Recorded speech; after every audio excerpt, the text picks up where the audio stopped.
Welcome to the October 9th, 2025 Connecticut Paid Leave Board of Directors meeting. I'd like to call the meeting to order. It is 9:02 a.m. Amber, would you please take attendance? Yes, thank you. Ava Bermudez Zimmerman, Present. Isha Canada, Present. Adrian Cochran. I thought I saw Adrian join us here. Good morning, Adrian. Good morning. Andrea Comer, Present. Sheila Hummel. I don't believe Sheila has joined us yet, but I will circle back. Ellen McKitterick, Present. Eleanor Michael. Present. Fran Pastore will not be joining us today. David Salazar Austin. Present. Mike Soltis will not be joining us today. Molly Weston Williamson. Present. Holly Williams. Present. Janae Woods Weber. Present. Justin Zartman. Present. Melissa Gibran. Here. And I do believe I saw Sheila join us. Good morning, Sheila. Are you present? Yeah, good morning, present. Excellent. Thank you. We have a quorum. All right, wonderful. Thank you so much, Amber. And I'd like to thank any members of the public for joining us this morning who are here as well. All right, next item on the agenda, I'd like to ask for a review of the September 11th, 2025 meeting minutes. Are there any corrections or discussions? Okay, seeing none, may I have a motion to approve? A motion. Okay, motion by Isha. Second. Second. Okay, second by Melissa. Thank you. All in favor? Aye. Aye. All opposed? And any abstentions? I'll Adrian abstain. Cochran. Abstain. Also, Ellen- abstention. Okay. Ellen abstention McKitterick by also. Ellen McKitterick, Adrian Cochran, and Andrew Comer. Speak, Is yes. that everybody? Okay. Great, thank you so much. All right, next, I'd like to ask Dave to lead the discussion on the historical review of expenses. Dave? Thank you, Eleanor. Good morning, everybody. Morning. This morning, oh, hello. Good morning, Adrian. It's nice to see you. Thank you. You're welcome. Okay, so this morning we're going to take a historical review of our expenses for about the past 5 or 6 years. Yes, the authority has been around that long. Not to steal anyone's thunder, but today is Erin's 5th anniversary at the authority, so we celebrate that. But we've also been around over 5 years at the authority. Yes, she definitely deserves the applause, Isha. So, but since we've been around for over 5 years or so, we thought we would take the opportunity to go over the expenses and the trends thereof for the past 5 years. So I'm going to share my screen.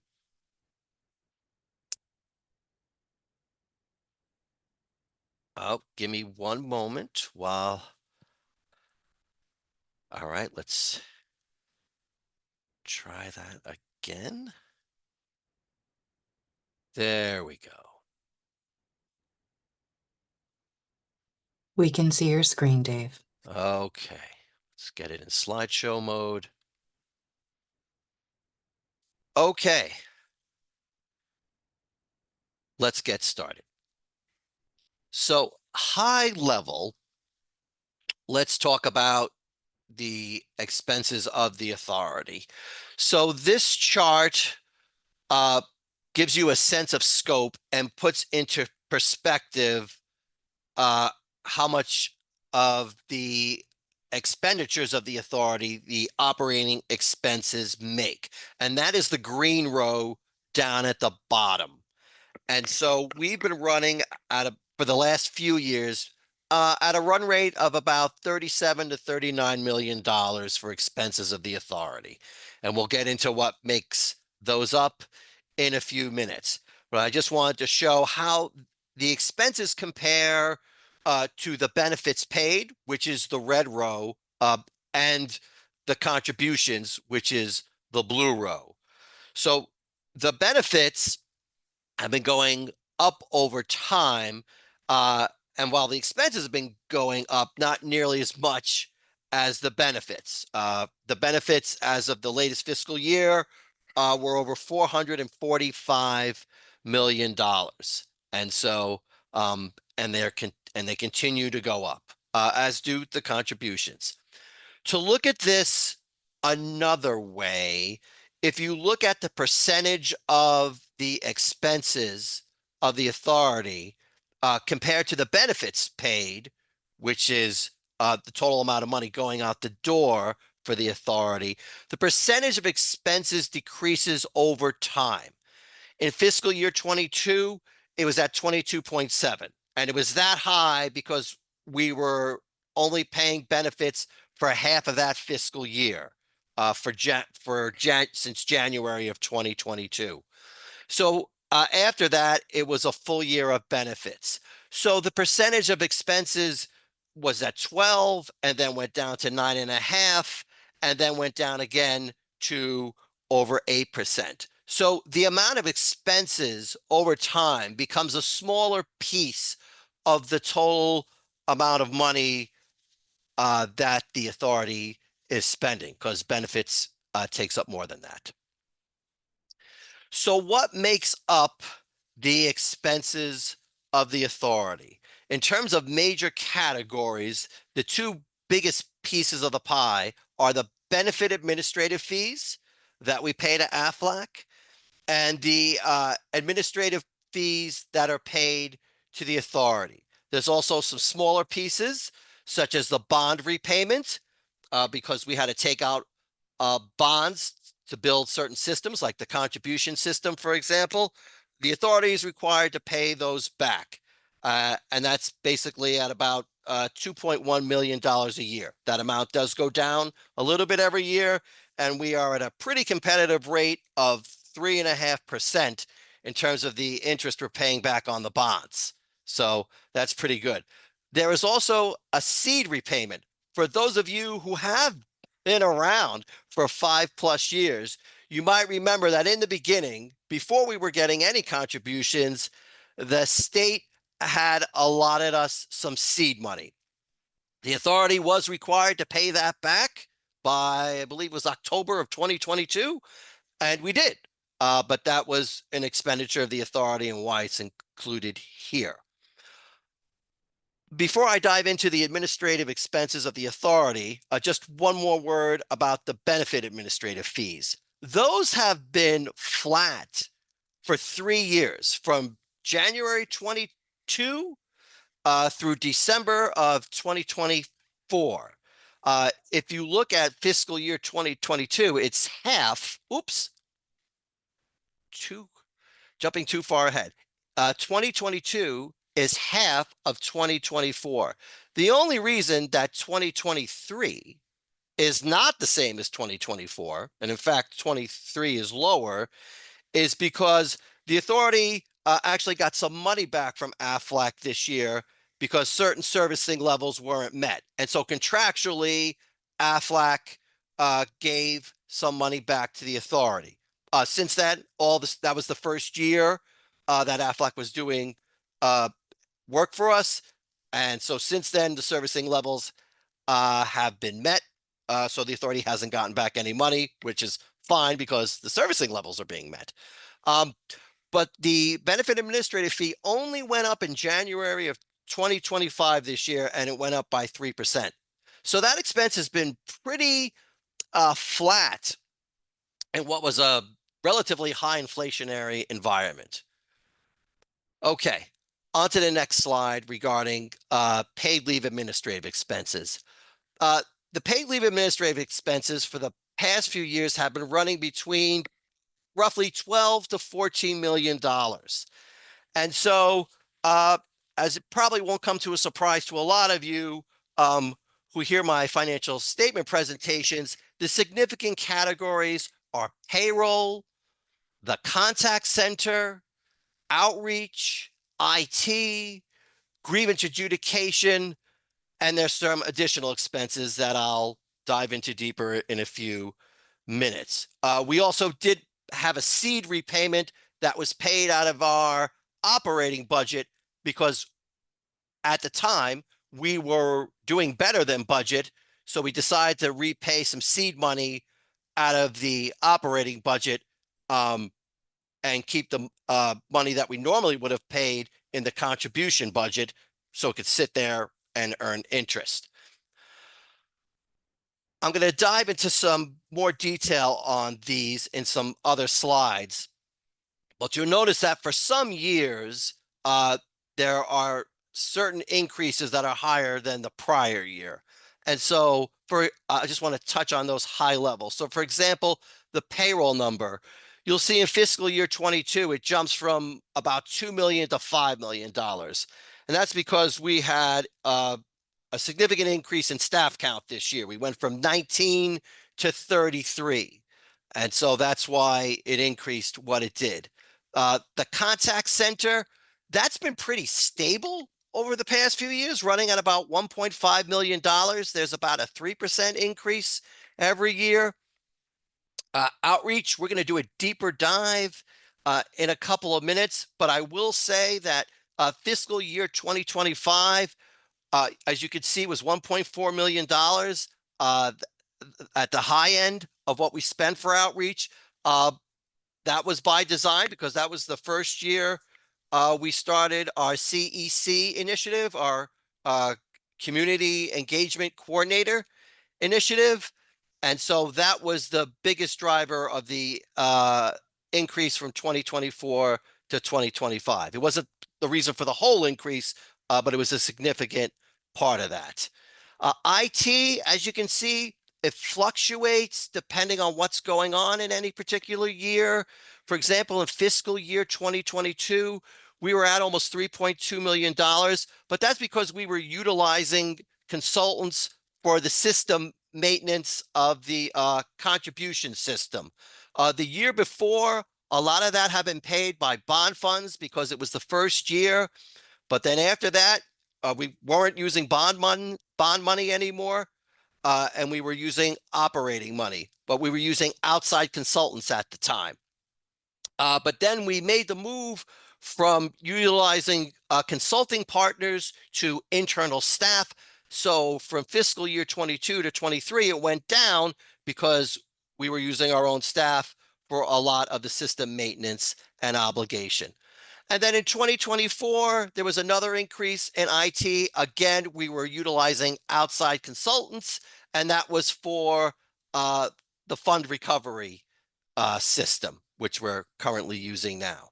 And then when we deemed that we didn't need them anymore for that, the amount went down in 2025. Grievance adjudication, as you can see, it went up, but it's also been going down since fiscal year 2023.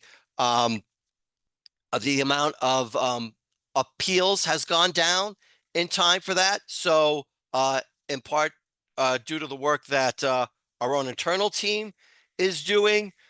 So we're trying to take a proactive approach before it gets to the appeal process. And so that's why that amount continues to go down. Additional expenses, I said we'll touch on that in a few minutes. There has been an increase in fiscal year 2024 and 25, but there is a reason for that, and we'll touch on that in a few minutes. Payroll. The biggest driver of payroll is the amount of people we have, FTEs, full-time equivalents. And so as I mentioned before, between fiscal year 21 and 24, there was a big increase, and from fiscal year 20 for that matter, as we were staffing up. As time goes on, we've stabilized. We don't hire as many people. We only hire people we need, and we tend to run lean and mean. So we're not just hiring to hire. We make very careful choices about what we need and who we hire. Outreach. For outreach expenses, in the beginning, we were utilizing consultants in part to help us decide what kind of outreach was appropriate and what to spend and who the audience was and things like that. As time goes on, we know more of that now, so we spend less on consultants and more on the actual media. For the last 3 years, you'll see that's been the biggest portion of our outreach expenses, and that's been averaging about $960,000 a year. And that's the blue. Again, the purple is the community education coordinator. So that's why there was a jump in fiscal year 2025. We're trying to make sure that trying to minimize as many blockers as we can to people utilizing the program. And so if you remember, that's why we sent up the coordinator initiative, and we'll continue to do so. IT expenses, as I noted before, it depends on the year and of how much we're spending. Some years are higher than others. Fiscal year 2022, as you can see, was over $3 million. But again, we were utilizing external partners for the contribution system. And then in fiscal year 2024, we were utilizing external partners again for fund recovery. And so that's the blue you see, which are consultant services. And some years are higher than others. The other significant spend for IT is the green, and that's software licenses. We have lots of systems. Or I should say we have lots of systems, but we have a primary system, Salesforce, and we have other systems that flow into Salesforce. And the reason for that is we want things to run as efficiently as possible with the minimal manual intervention needed. So to do that, we automate as much as we can. So we need software for that. So I'm sure, as everybody knows, software is not free. So we have to pay software licenses. So that's the other significant spend for IT. I will note actually that while the software portion of IT expenses varies from year to year, it has gone down in fiscal year 25 from fiscal year to 24. And the biggest driver of that was a reduction for the fund recovery license. So in fiscal year 2024, we did spend money on outside consultants so we could build an internal fund recovery system. The good news is we don't have to pay a software license for an external system anymore, which was over $200,000 a year. So that is a savings going forward for the rest of the time we're using our internal fund recovery system. So that's an example of an investment where we're using consultants now, which would save us money in the long term. Additional expenses. The authority does have other things they spend on. I won't go over every item, but the significant items are, for example, processing fees. The contribution system processes payments for employers to take in contributions. Some are by credit card. Most are from bank account. All those fees are paid for by the authority. The employer does not pay out of pocket for that. That was a conscientious decision by the authority. I realize some other state agencies or even some county entities will pass on processing fees to employers. But one of the things that happened when the authority was set up is that the employer was not going to be out of pocket for just because there was a paid leave program. So as most people here are aware, the paid leave program is employee funded. It's not employer funded. There are other states out there who have paid leave programs that are both employer and employee funded. Connecticut is not one of those. So along those same lines, the authority does not charge processing fees to employers. So they're not out of pocket for the program.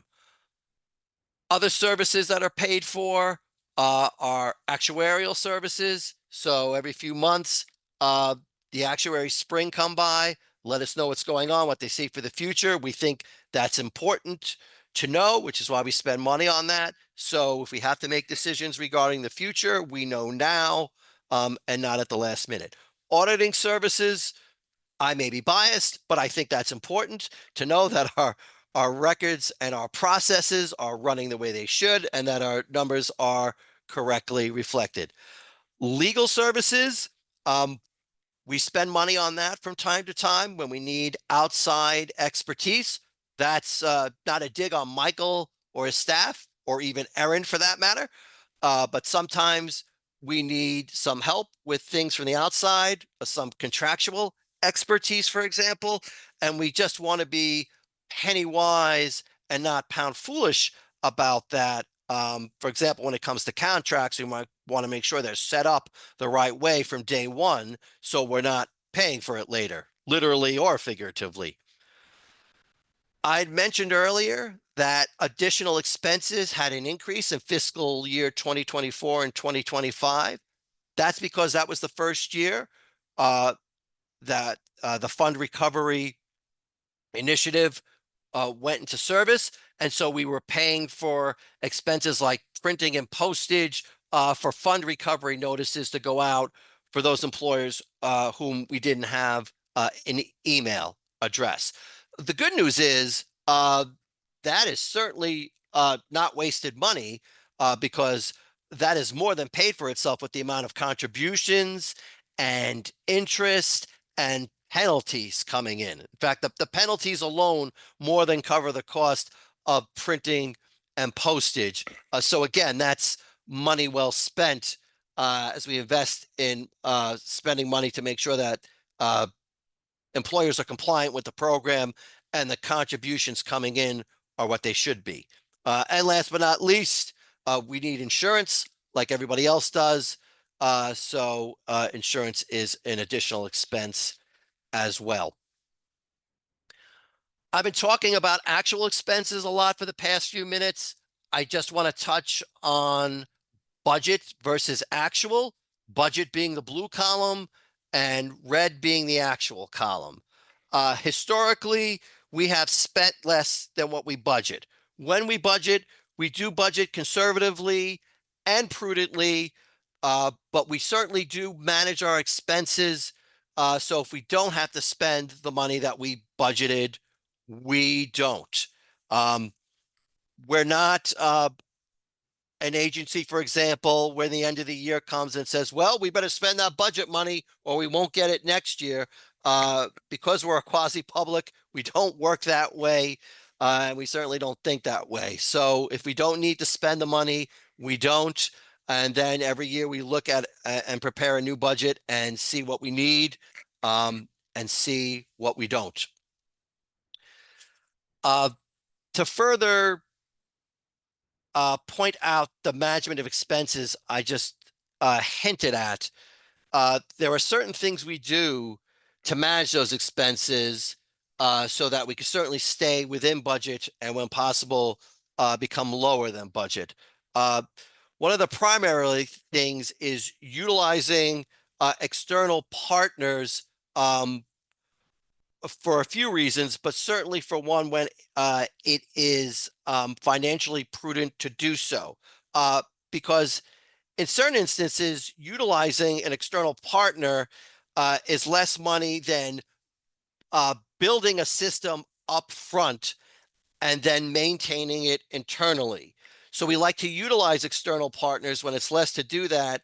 And when utilizing them, they can provide the same or even better servicing level than we can if we were just building the system out front and learning everything from scratch. And so that's certainly the case with our current TPA, Aflac, and our current contact center partner, United Way. Another way we manage expenses is that we are a fully remote entity. And so our employees are fully remote. We don't have any occupancy expenses, furniture expenses or any of those related expenses. So we're really able to minimize those kind of expenses by being remote. We have a competitive procurement process, otherwise known as RFP, request for proposal. That ensures we get the services we need at a competitive price. The RFP process requires that we go out, get bids, get quotes, so we know that we're getting what we need at a fair price.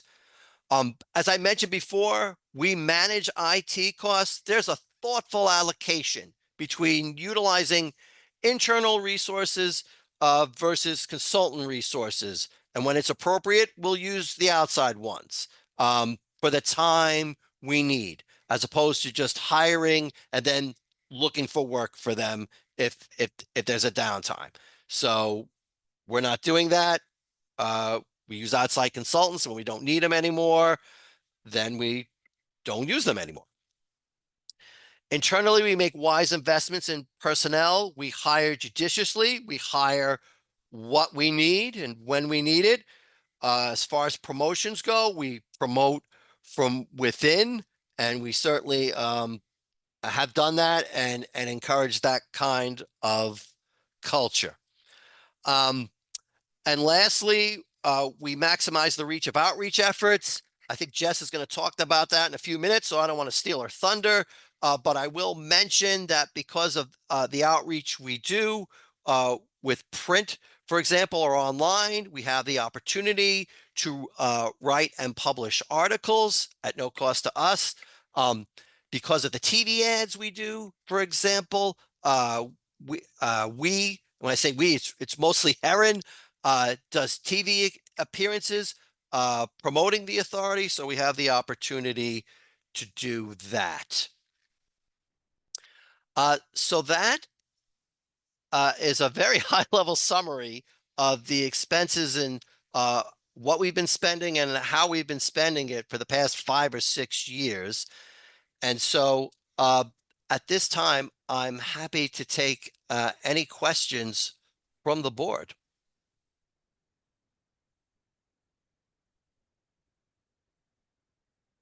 Melissa. Thank you very much. And that was a great presentation. I was lucky enough to be able to get a preview of it, obviously, in our subcommittee process.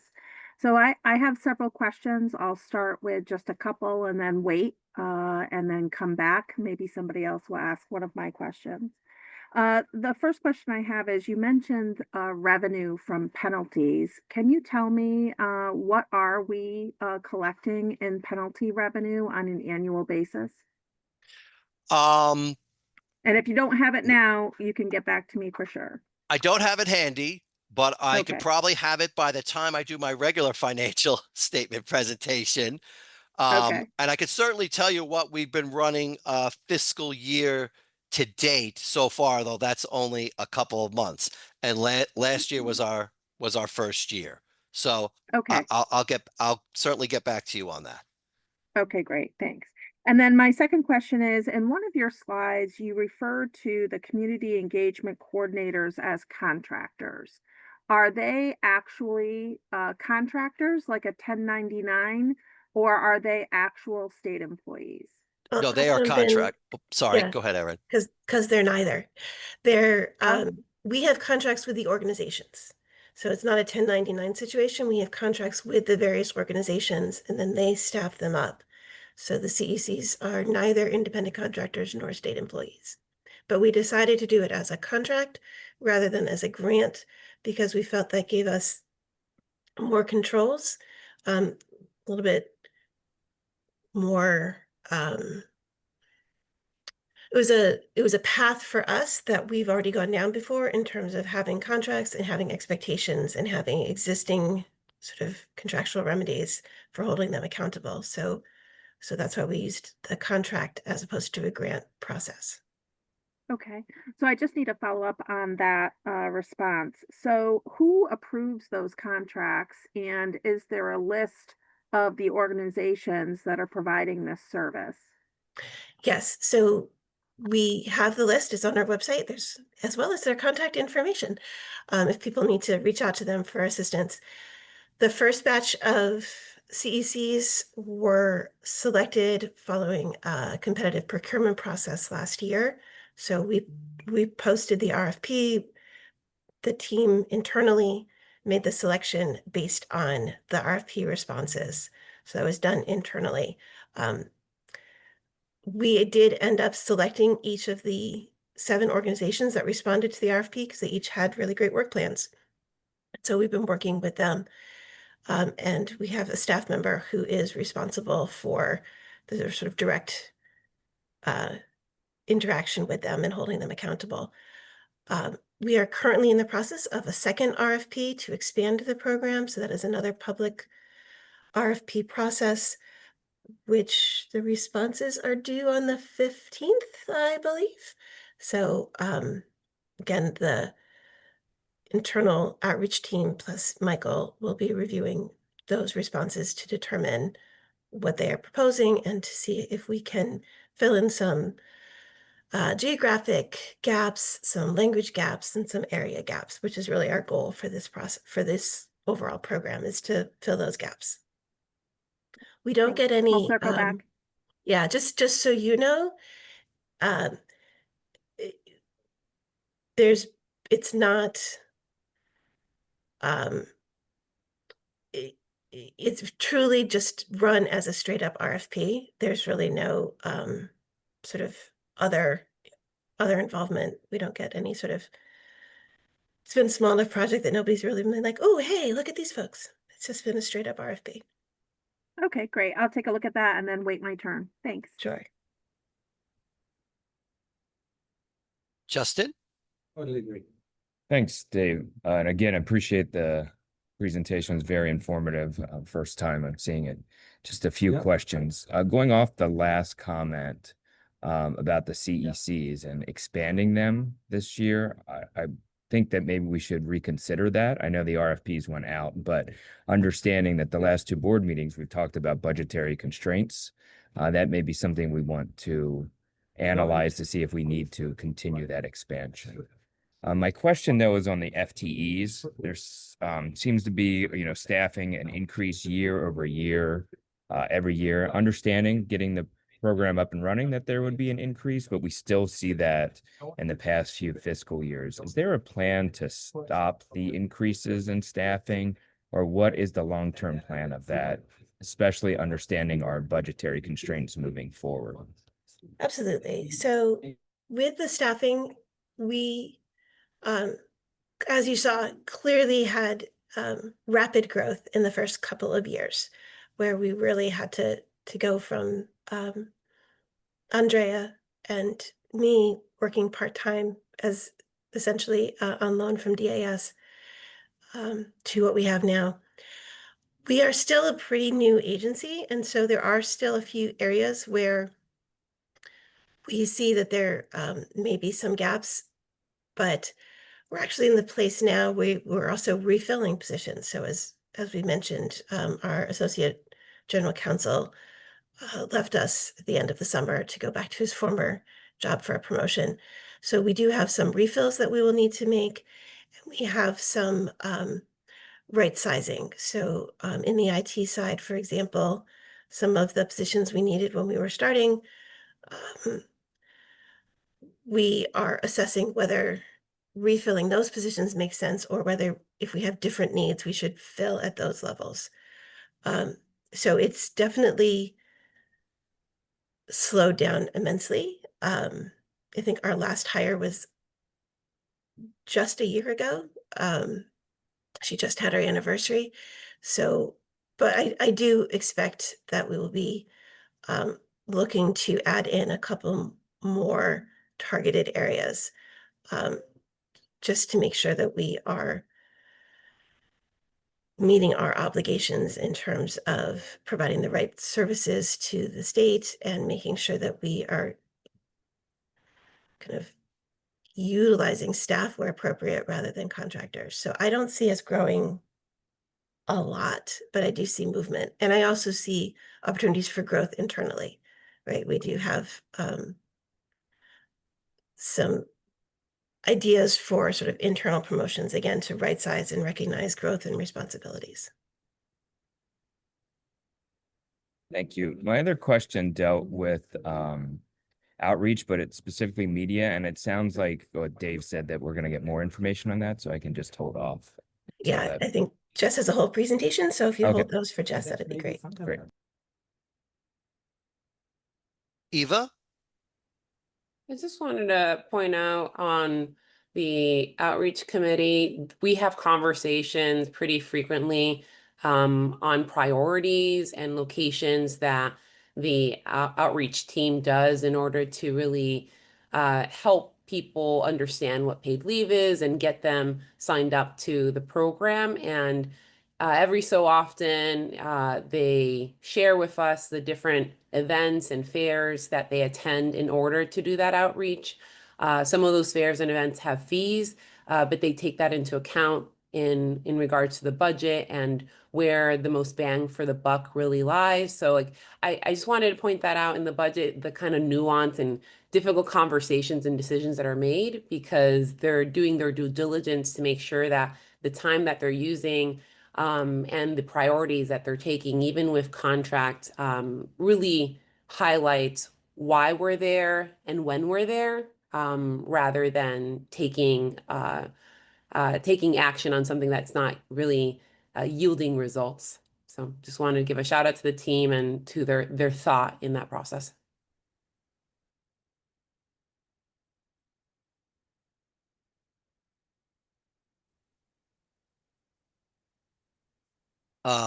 Molly? Thanks. First, I agree with everything that Ava just said. I also wanted to say that I think the CECI program is a fairly cheap way to achieve some of our important outreach goals. Like, we know for sure that there are thousands upon thousands of Connecticut workers who have paid for this program and could benefit from it and still aren't using it. Like, we know that that is one of the fundamental challenges we're continuing to address and that the team is working diligently on. And I think that the CCI program, which follows national best practices, which is recognized in other states as a model, is a really strong example of how to do it. It's also one where, and folks should correct me wrong, I believe we're still using the initial appropriation. We didn't have to go back for more money for the second round because we spent less than we anticipated in the first round. So I just want to make sure we're taking that into account. And we'll hear a little tiny bit more about that as we move into other updates. Melissa? Great, thanks. I'll save my further questions on that for the updates. Maybe it will answer it before I even ask. My final question, though, is getting back to the FTE count by year. Can you tell me if there was an annual pay raise given to these employees from the inception of 2020 to today? In other words, have they received an annual increase every year since 2020? And is that 3%, I'm assuming? So not in 2020, right, Dave? So my recollection is that Andrea's first raise was at the end of 2021. I feel like she went a year and a half without any raises. And That is correct. the Yes. original staff didn't receive a raise until summer of 22. Is that sounding right? Gonna have to go back and check if it's 2021 or 2022, Yeah. but I know it was over a year So yeah, so that it's until staff got an increase. right. So I remember that. When we have, just sort of for the sake of the full board, because I think we had this conversation in a committee, perhaps not in the full board. Historically, as far as, whoops, am I still there? Because my computer's doing things to me. We hear you and see you, yes. As far as the agency has a history, historically, we have operated following what the state classified or executive branch employees do. About a third of our staff are classified employees who are represented by collective bargaining. And so they obviously, their salary schedules and raises are governed by the agreements that OPM enters into with the state unions. We are not, the rest of us are considered non-classified employees. So when the state in the authority of OPM and DAS make decisions about raises for managerial and other non-represented staff. That does not automatically apply to us, but each time that the state has issued an E-item, which is how the state does that, we have gone to the board and asked the board's recommended to the board that we follow those E-items and give the similar raises to our non-represented staff.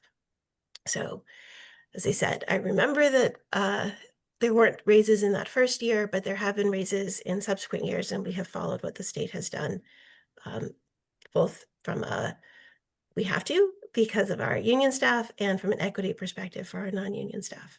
And this year, because there have been no raises, we have not implemented any raises this fiscal year.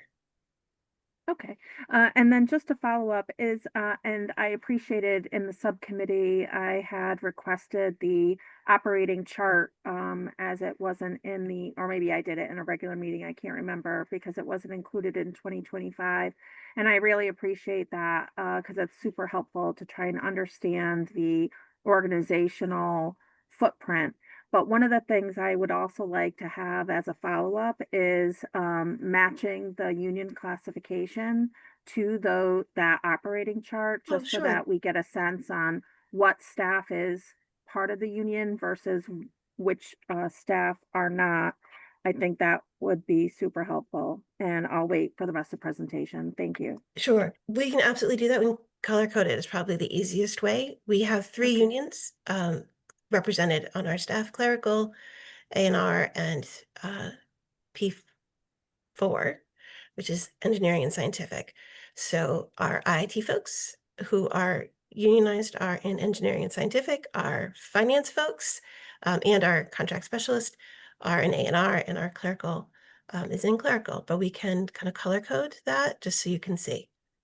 And That'd then be great. just Thank the you. way, just to kind of fill that out, the way the statute is written is that it says essentially employees of the authority who are in positions that perform functions equivalent to positions in the executive branch that are covered by union shall be deemed to be in those unions.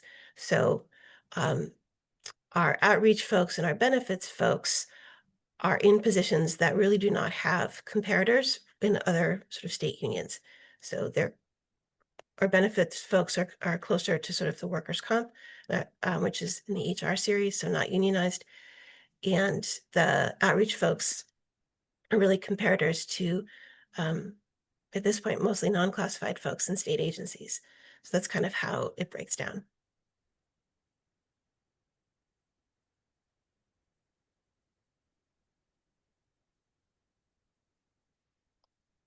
Anything else?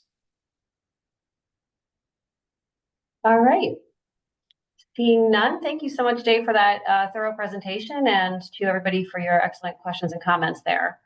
Next up, we have Erin with a discussion of the Connecticut paid leave program compared with other state programs. Erin? Thank you so much. This will be short. Hopefully I can share it. It's not wanting to behave nicely for me. We've talked about the benefits in terms of claim volume and how that's raised. We've talked about service levels in the past when John does his updates. We've talked about expenses. Just wanted to make sure you had a little bit of a landscape view about how we compare to other states in terms of just sort of the statutory components.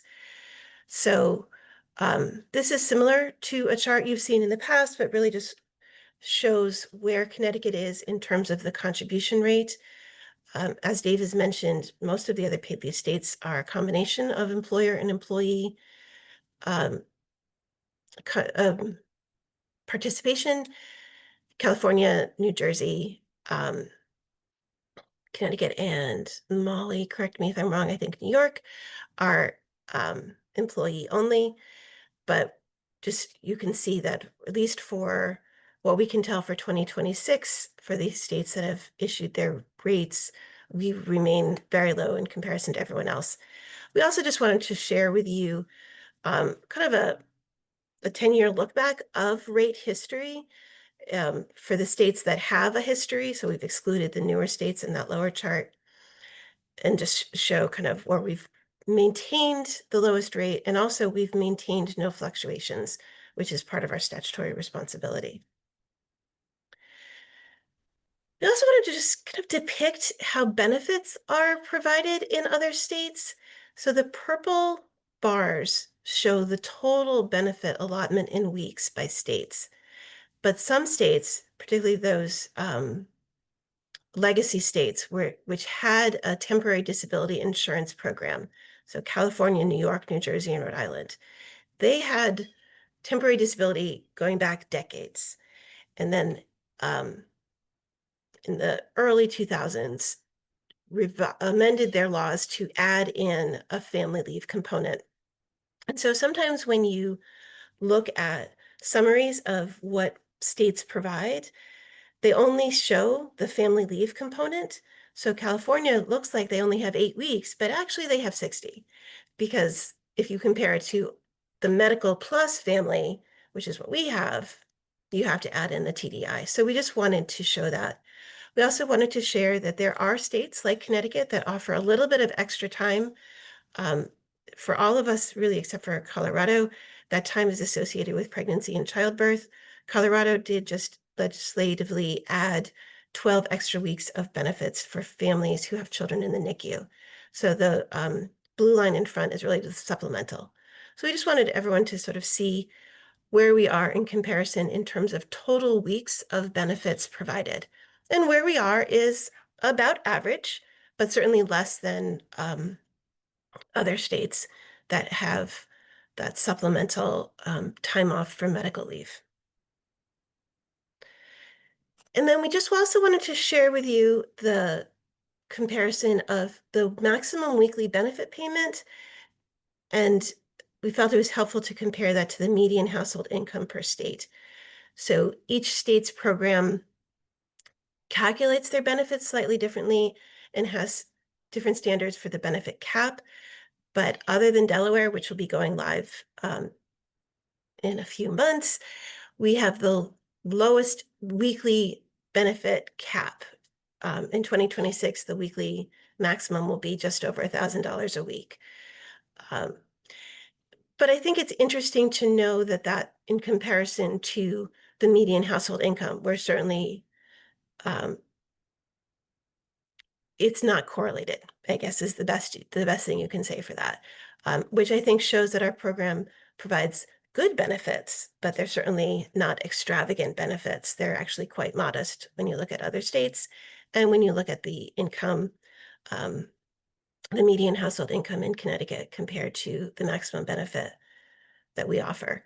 Another way of thinking about this is that in 2026, individual would be at the maximum benefit rate for the maximum weekly benefit when they earn about $60,000 a year, which is certainly not what we would consider a high income earner in Connecticut, in my opinion. And then finally, just another way of looking at the data, it's looking at the minimum wage compared to the maximum weekly benefit amount, which we think is interesting because many of us do have a well, in Connecticut, our maximum weekly benefit amount is explicitly capped in comparison to the minimum wage. It's 60 times the Connecticut minimum wage. Other states generally develop an average weekly wage, sort of looking at their entire wage earner population and develop it that way. But again, I think it's interesting to see there really isn't a correlation in terms of states that have a high minimum wage versus the benefit cap. And certainly it's not the case that Connecticut has a higher minimum wage than anybody else when you look at paid leave states. So really just wanted to share this as information for your background.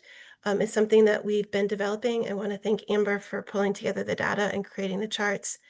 And it's something that if you're interested in, we will continue to share with you. It's something that we are going to be maintaining and sharing and working with our actuaries just to make sure that we understand kind of where we fit in the paid leave universe. So I saw Molly had your hand up. Yes. First, thank you so much. I think this is really helpful.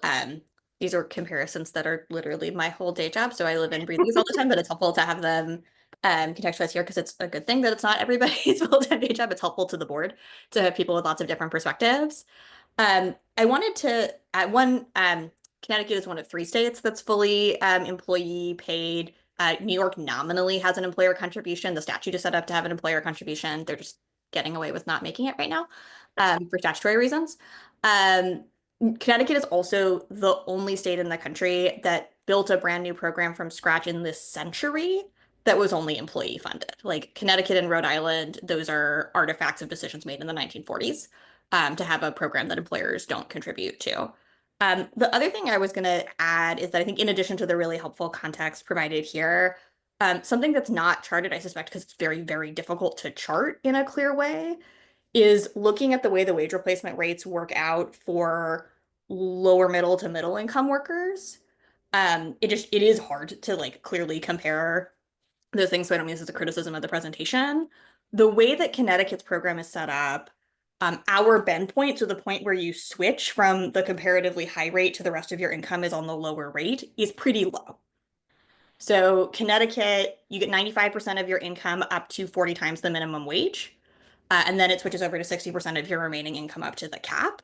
That switch point is lower than almost any other state. And so what that means is that for a lot of sort of lower middle to middle income workers, the percentage of their own income that they're receiving is less than they'd be receiving in a number of other states. It's not the lowest, there are states that are doing worse, but it is lower than a number of other states. And so I think as we're thinking about all of these comparisons, in addition to thinking about where that maximum point is, there are a lot of like firmly middle into lower middle income workers for whom the chunk of their own income they're getting in Connecticut is less than they'd be getting in peer states. And I think that's also part of this picture, which goes along with all of the other points that were added here. Thank you, Molly. That's a really great perspective. And thank you for verifying New York. And just for completeness, we did drop Washington, D.C., which is a very wacky program. And it's technically not a state, so I wasn't being wrong about comparing states. DC has its own set of issues, and if anyone's interested, they fluctuate a lot, and it makes it difficult. Melissa. Thank you. And I'm certainly not interested in understanding DC's wacky program. So my question is not about that. I do want to thank Molly, though, for some of that explainer, because it was very helpful for me to put some context into that. My question is, as you prepared that slide to look at the comparables across those states, one of the things that I'm curious about, and I think it might be helpful for context, is what is the definition of how you can use your leave? Because of Connecticut's, in my personal opinion, very broad definition of what determines a family member, I'm curious on how other states track to that end. So again, nothing for today, but I think it would be helpful to look at as an apples to apples comparison, because if our definition is much more expansive versus another state that's more narrow, I think it might be helpful to look at. So thank you. Molly, I knew you had the answer. Go right ahead. Yeah, and I'm happy to, if it's helpful for folks, there's also a couple of organizations, one that I used to work for, that have really detailed comparative charts of states. So A Better Balance has a really good one, and the National Partnership for Women and Families. The partnerships chart also has legal citations for stuff. So if it's ever helpful for folks to be able to look it up for themselves, those are 2 really good resources.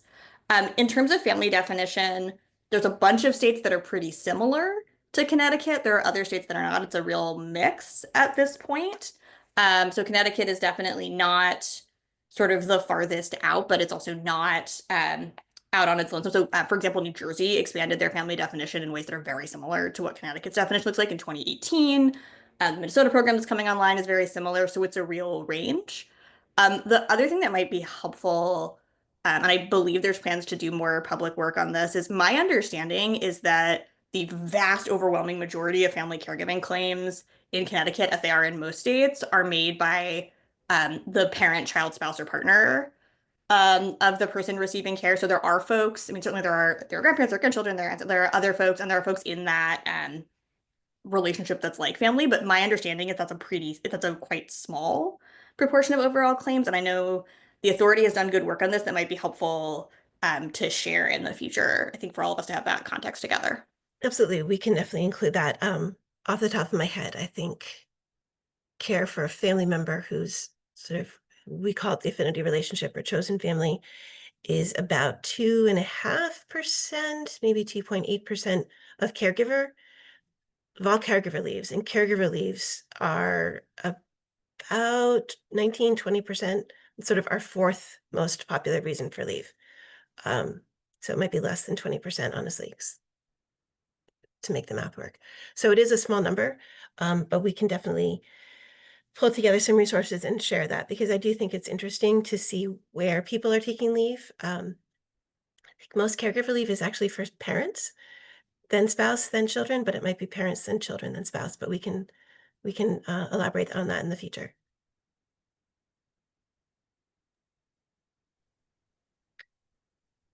Okay, back to you, Eleanor. All right, thanks so much, Erin. Next up, we have Jessica with a quarterly outreach and engagement update. Jessica? Thank you. Good morning, everyone. Good morning.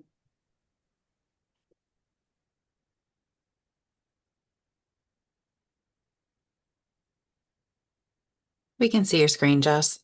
Great, thank you. All right, so the first thing I wanted to talk about, just to kind of add on to some of the Jess? context. Yes. Sorry, I just wanted to let you know you're in presentation mode. Oh, sorry about that. I recently switched my screens and now I sometimes have a bit of difficulty sharing the right one. Okay, and let me just go back into slideshow.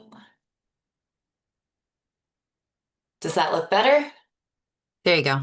All right, great, thank you. All right, so just to start out, wanted to just add a little more context to some of the things Dave mentioned in what we do in the outreach department to try to really get the most out of every dollar that we spend. First, and I would say probably most importantly, is negotiation. So I place all of our media buys. That's unlike many other state agencies that outsource it to a media buying company or an ad agency. And I really do a lot of negotiation with all of the different media outlets that we use to try to stretch our money. So just as a few examples, when I place our radio buys, I always ask for double our schedule and no charge bonus commercials. So for example, if I say I want to buy 15 commercials per week, I ask for 15 additional at no charge. Now, I want to say those are not guaranteed to run. They are what are called preemptible. So if the station is sold out and they can't deliver all 15, we might end up with 10 that week. But I will say by and large, when I check the invoices that come in, we are almost always getting every additional no charge commercial that I have asked for.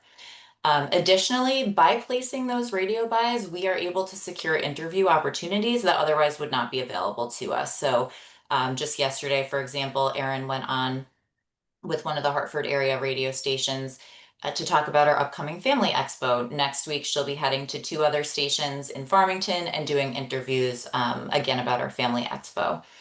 And then lastly, the radio stations that we work with have held our negotiated rates with no rate increases since 2021, which is pretty unheard of. I worked in the radio industry for 15 years, and I can tell you it is not common that organizations are able to hold rates in that way.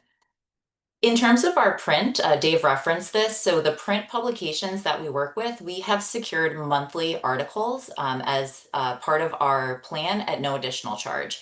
I think these are really valuable because they allow us to have that longer format and really elaborate on specific areas of our program that might be not as widely understood.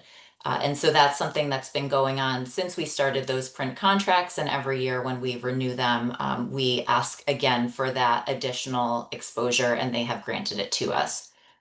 With our outdoor, so we work with Lamar to place digital billboards along the major highways in Connecticut.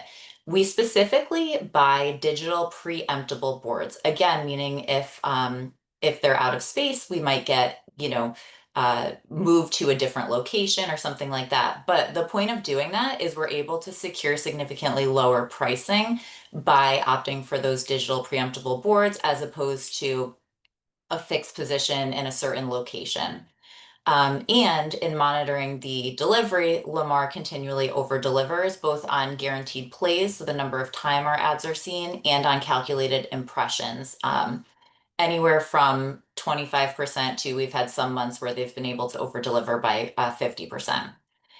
And then lastly, in our television, we, again, like with radio, through those advertising buys, are able to secure appearances for Erin to go on shows like Great Day and CT Buzz in order to have not only that personalization of our program, right? I think it's really important for residents and workers in Connecticut to see the face of the Paid Leave Authority, but it also gives us that longer format to talk about specific facets of our program that maybe can't be explained as well in a 30-second commercial.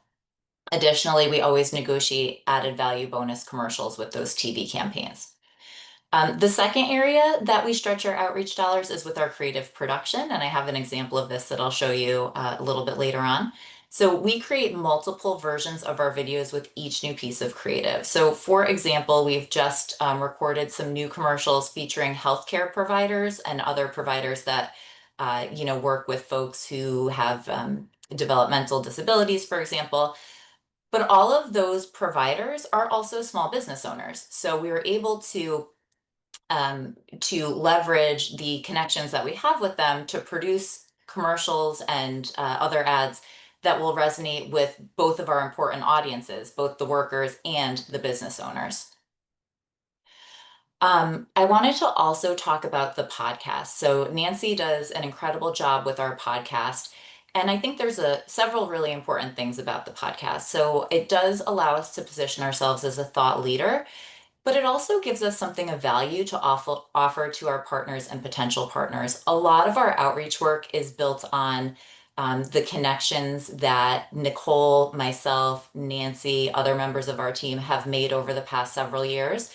And we really strive to make it a mutually beneficial relationship. So when we're asking them if we can attend their event for free, or if they can help us to promote our program through their newsletter, it's nice to be able to have something to offer back to them. So that they want to continue that relationship with us. It's a very minimal cost to produce the podcast. It's less than $5,000 a year. And we have secured many additional outreach opportunities because of that.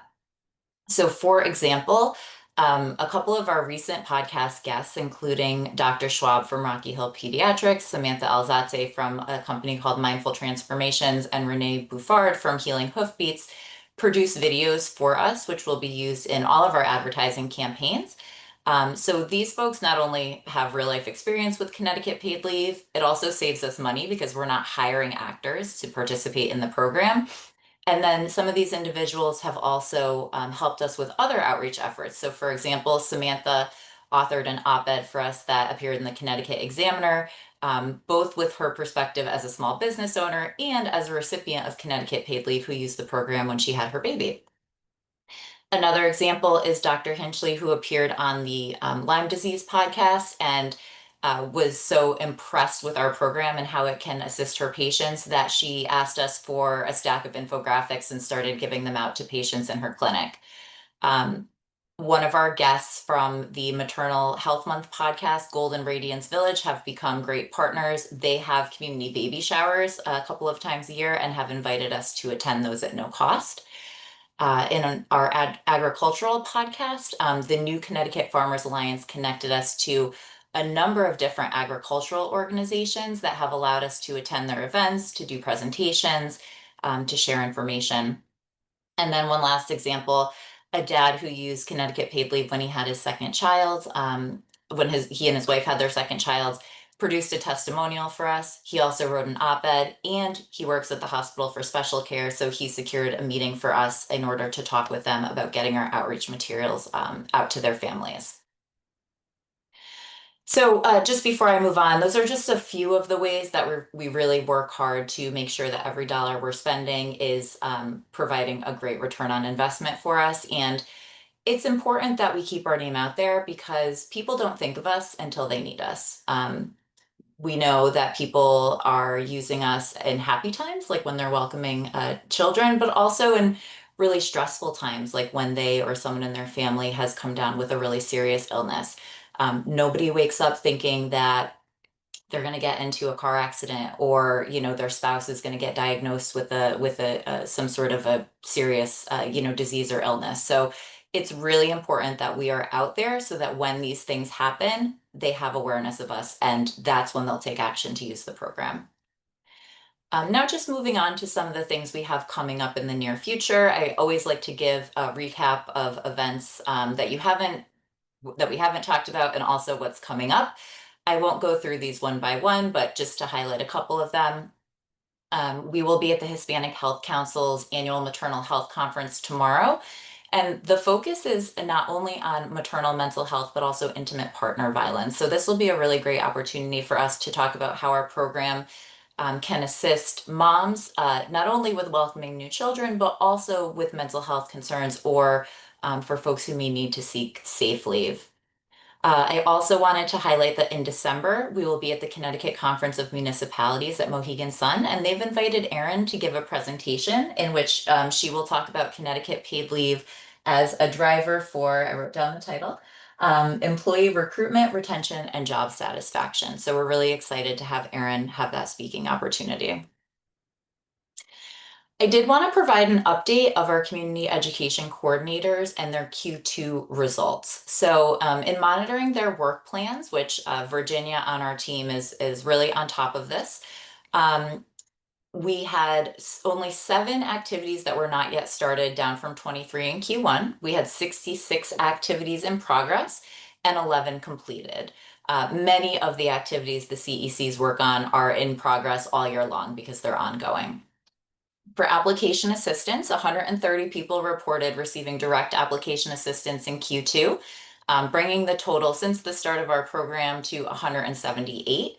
The breakdown is pretty similar to what we see with our overall claims volume, so 64% female, 32% male, and close to 30% worked in retail positions or in the trades.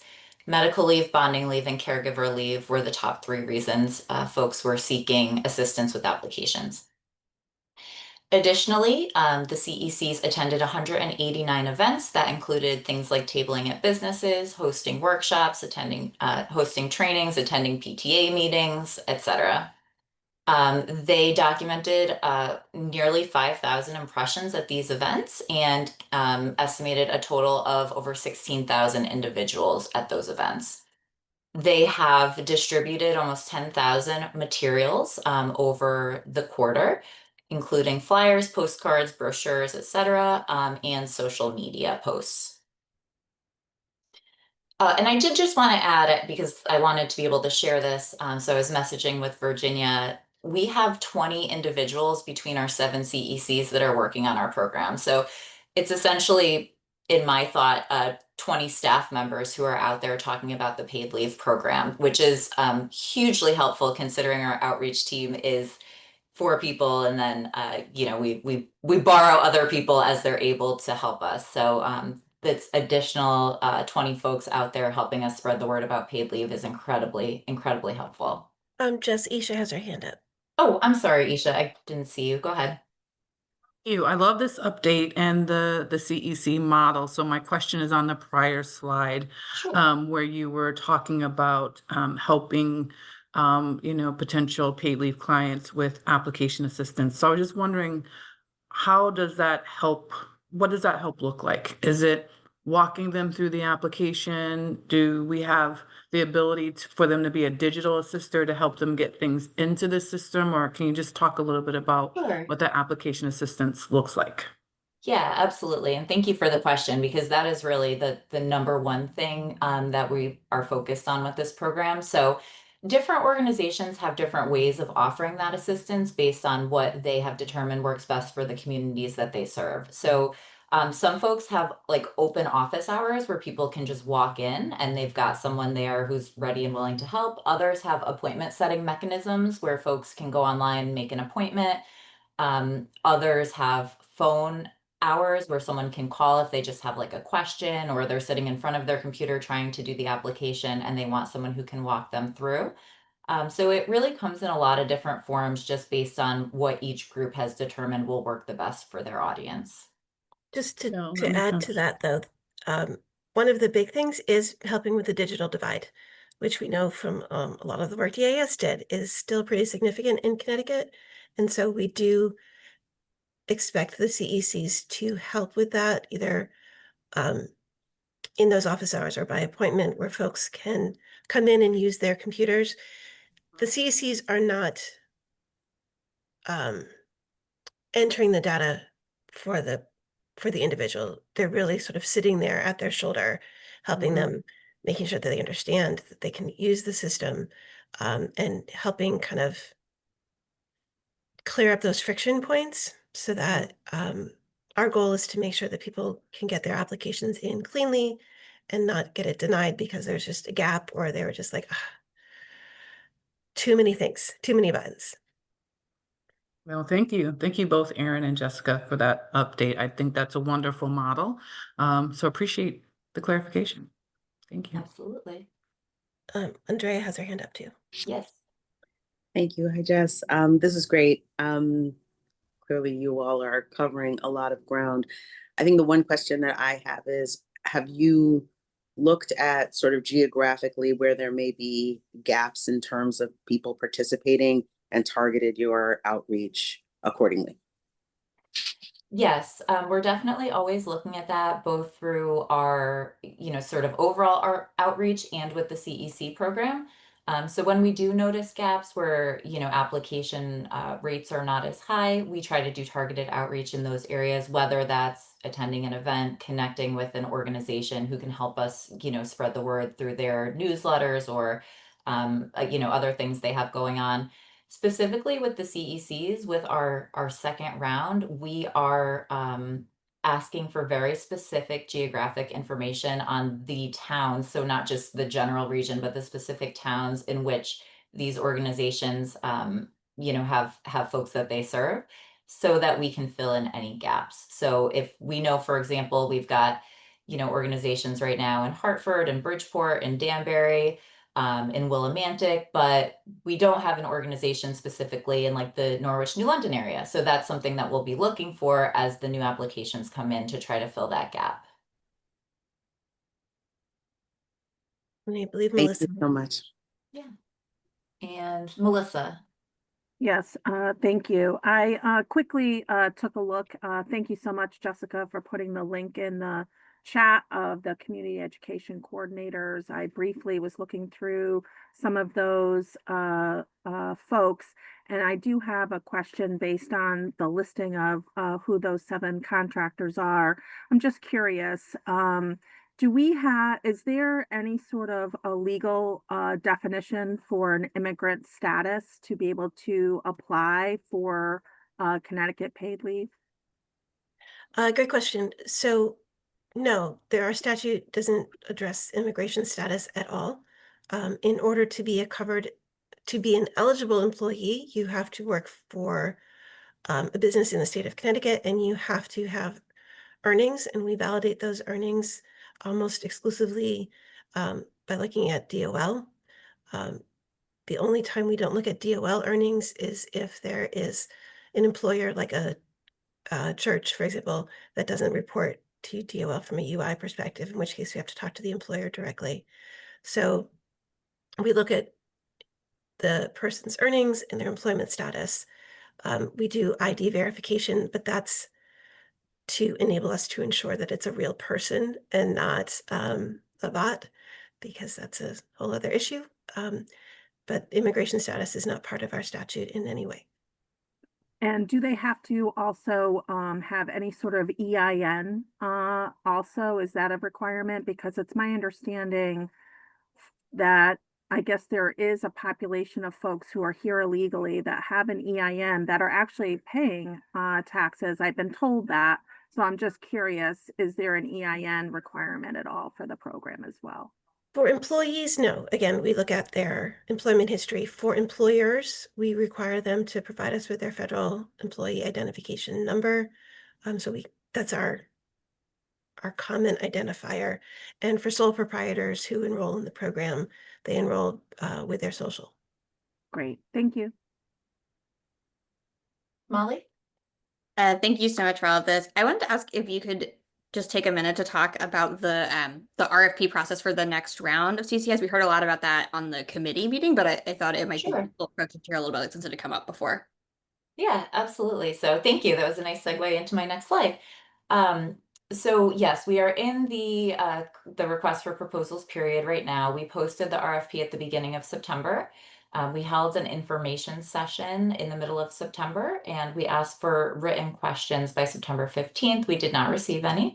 Our proposals are due towards the end of next week, so on October 16th.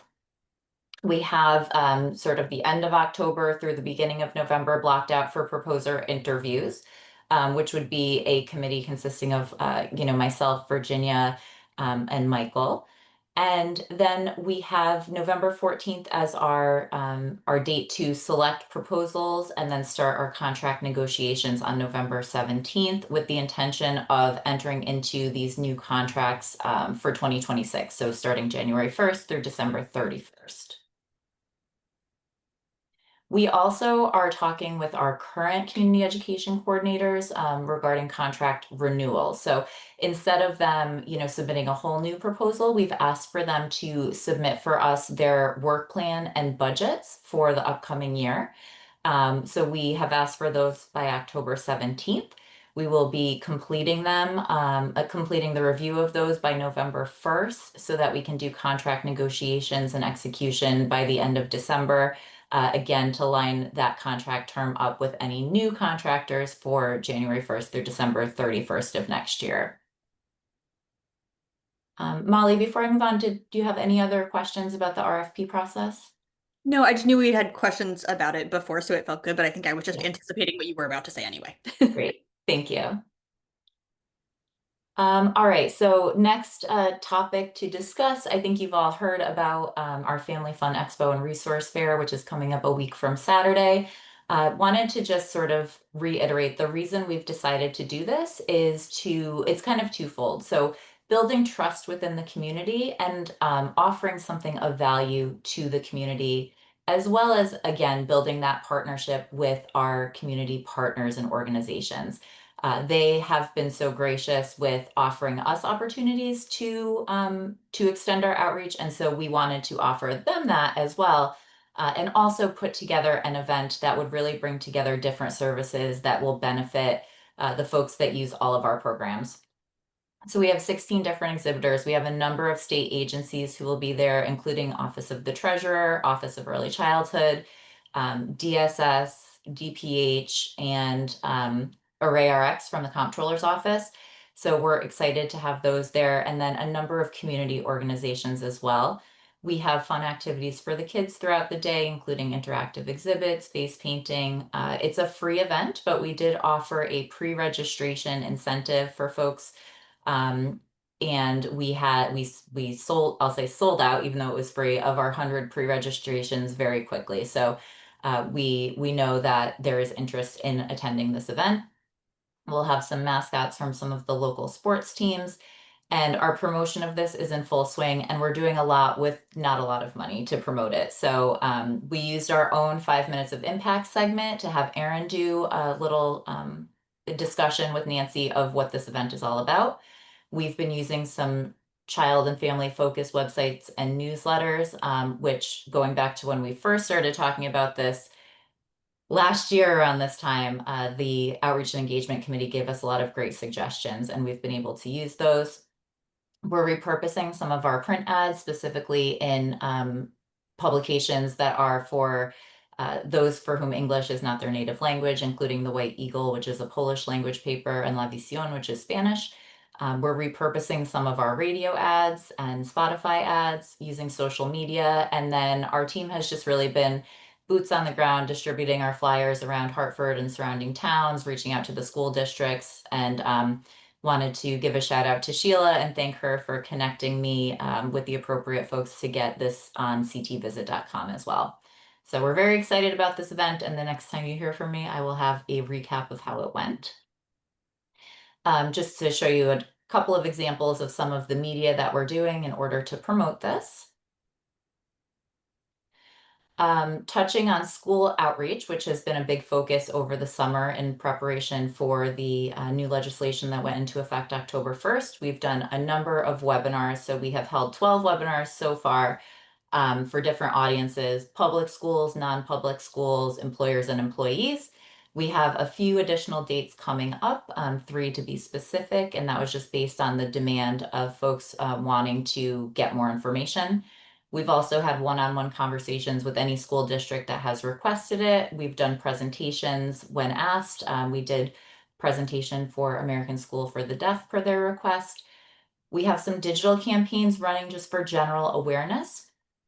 And we've been doing individual outreach to schools to just ensure their registration, as well as created a new FAQ sheet, which we posted to our website. So we're continuing to do a lot to engage with schools and make sure that they as employers understand their obligations under the program, but also that their affected employees understand how the program works and how they can access it.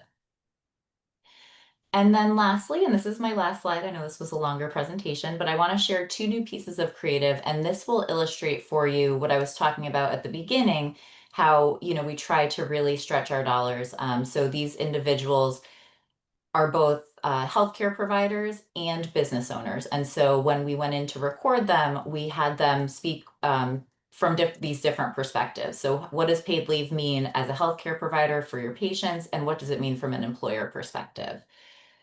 So let me share these. I'm going to stop sharing for a second because I am fairly certain I forgot to hit the button that allows me to share sound.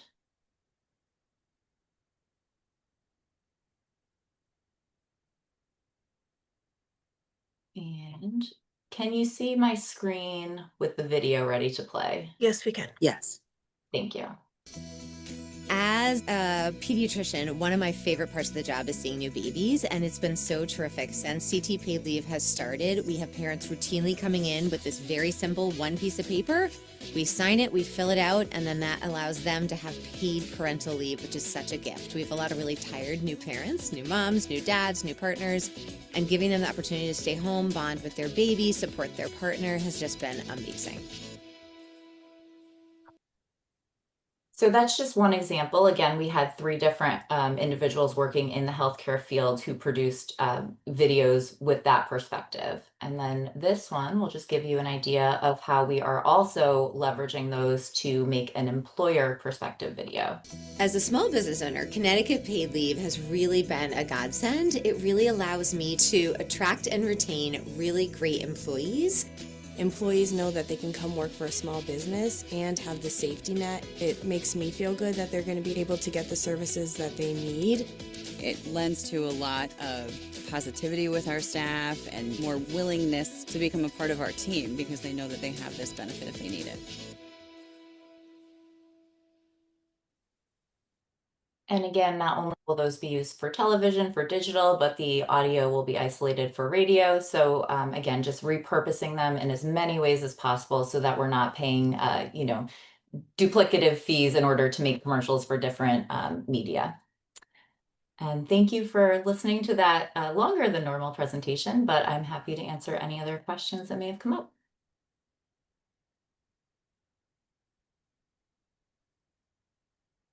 All right, seeing none. Thank you so much, Jessica. The team's certainly been very busy, so really great work out there.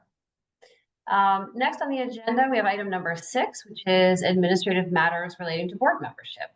Erin, can you please lead the discussion? Absolutely. We're going to switch the vibe a little bit and go straight into technical housekeeping stuff. It's October. It's our annual anniversary of our first board meeting. It's a good time to talk about these things. Quick place of where we are right now in terms of our officers. Fran is our chair. Eleanor, as you know, is our vice chair. Our secretary is vacant. And we have 3 committees.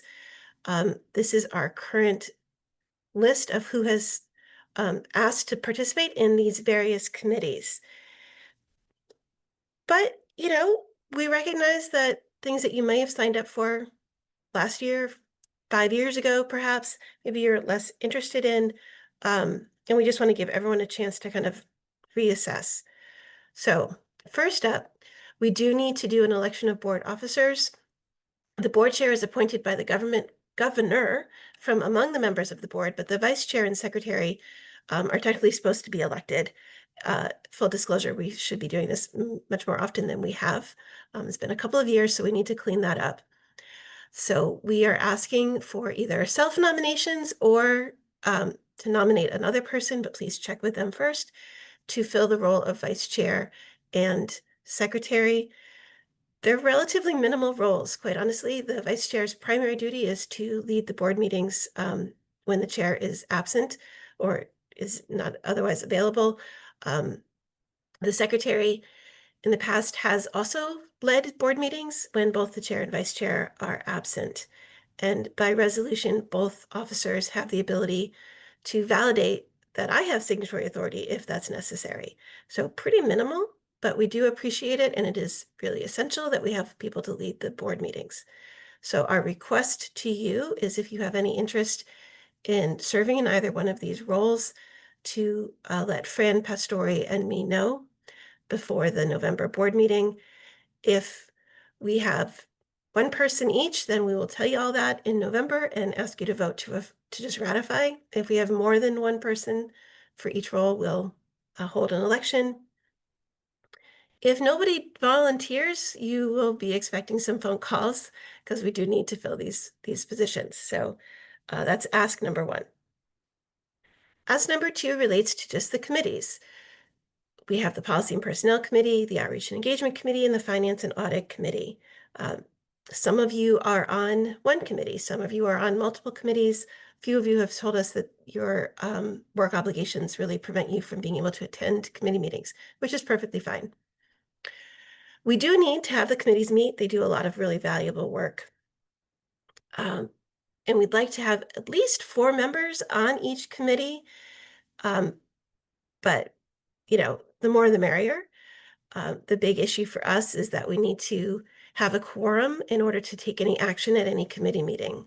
So if you sign up for a committee, you know, we do ask that you make every effort to attend, recognizing that life and work get in the way, but that's the balance.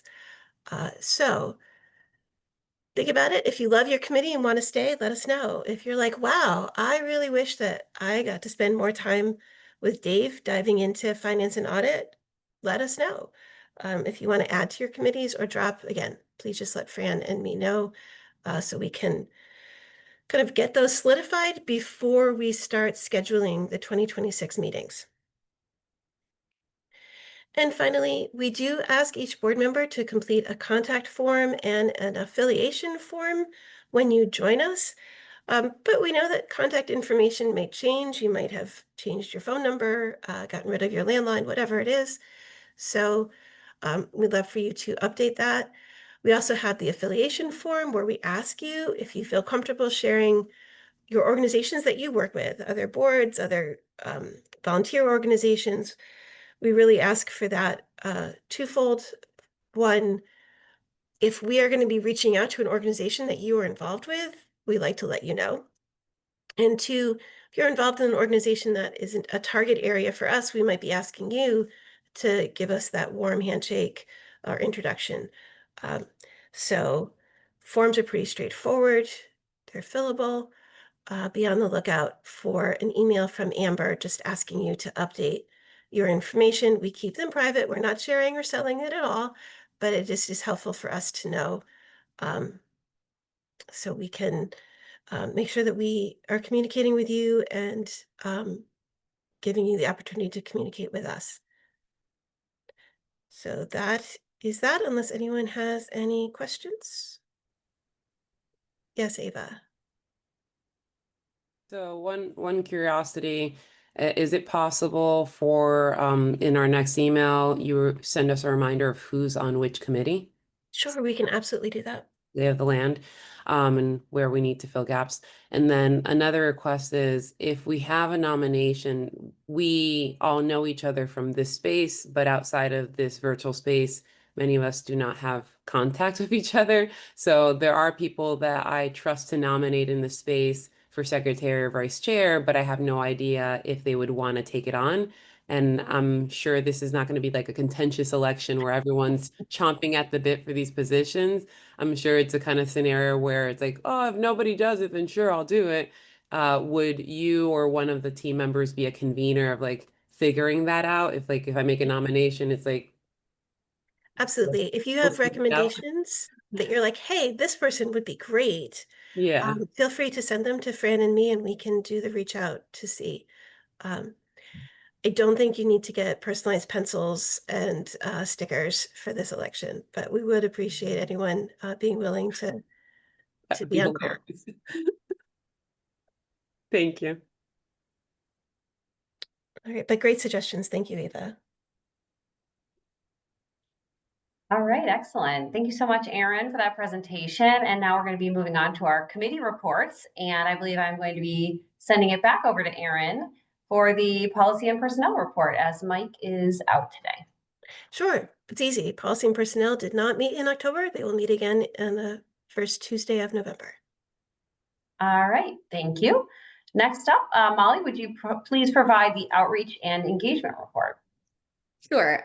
We met the week after the last meeting of the board. I think Jessica covered pretty well what we talked about in that meeting, so I'm going to skip that. And we do not meet in October, but we'll meet again on November 20th.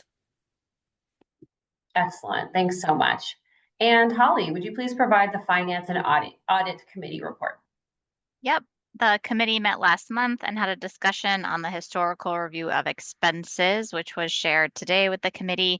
And then Dave is going to go over through the financial reports that we reviewed. Thank you, Holly. Hello again, everybody. Let's get to it.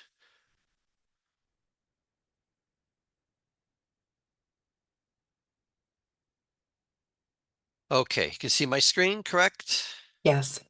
Thank you for the verification.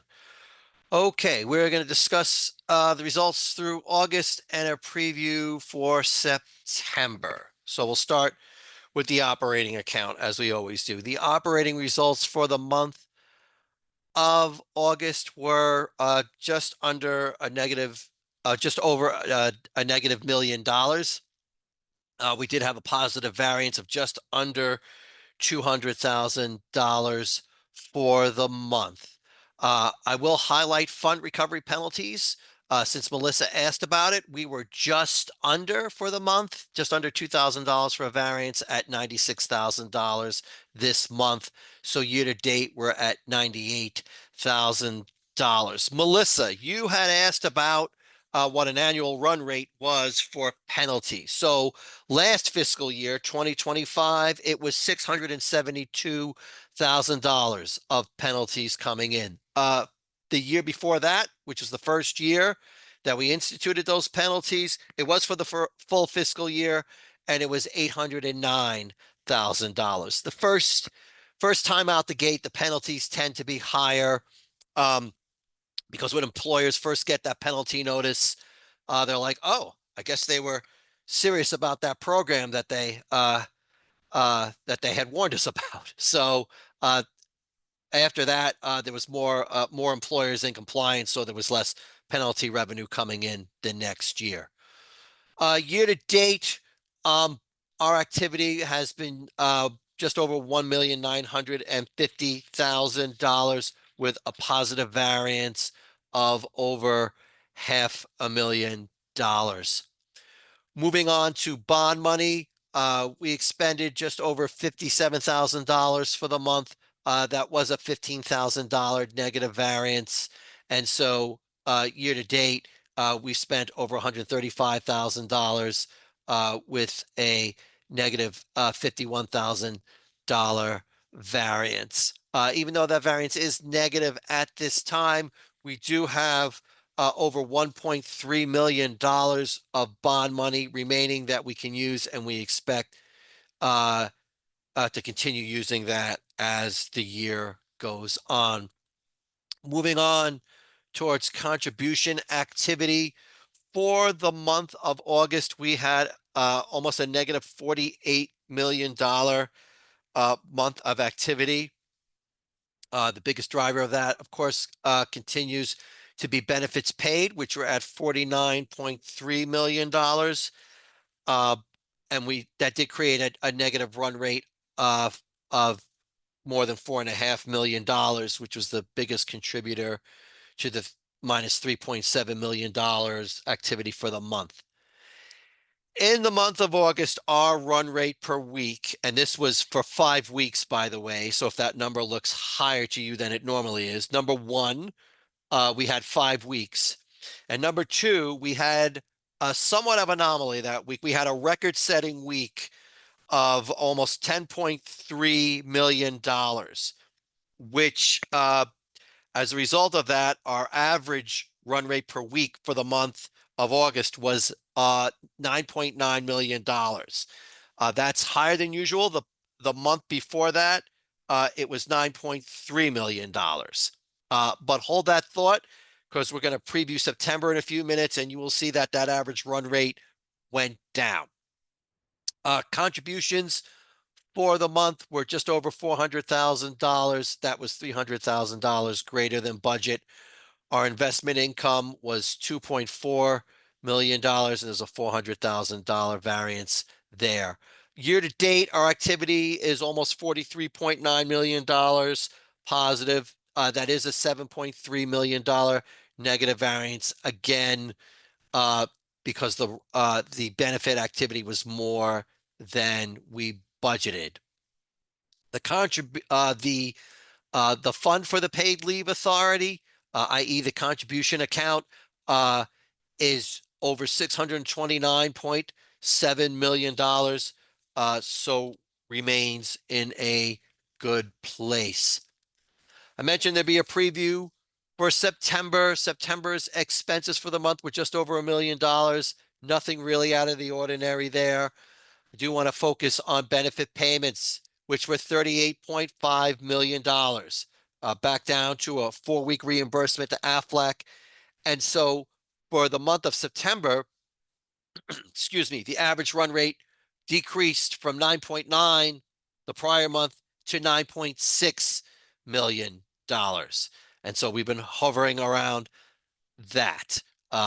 So benefit payments still being made, but the average run rate did go down somewhat for the month of September.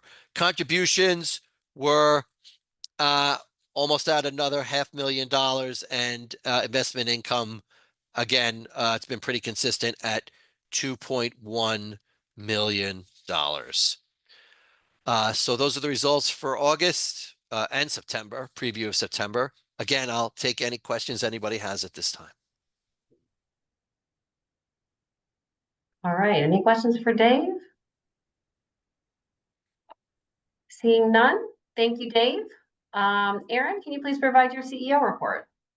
I'll be brief and just thank you all for the really robust discussion today. We really appreciate your active involvement and your continued participation. I know we ask a lot of you with the committee meetings and the board meetings, and sometimes long board meetings.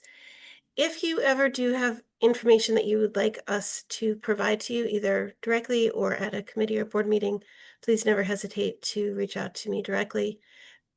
And please be assured we take your recommendations and considerations very seriously and try to incorporate them into the presentations in the future and into our decisions. So thank you very much. Thank you so much, Erin, and congratulations again on 5 years with the authority. That is truly a significant accomplishment, and we celebrate you and thank you for all the great work that you do every day in this role. Thank you. Do we have any old business? And any new business? All right, thank you so much, everybody, for your time today. May I have a motion to adjourn? So moved. Second. All right. Moved by Andrea Comer, seconded by Holly Williams. All in favor? Aye. Aye. Aye. Any opposed? And any abstentions?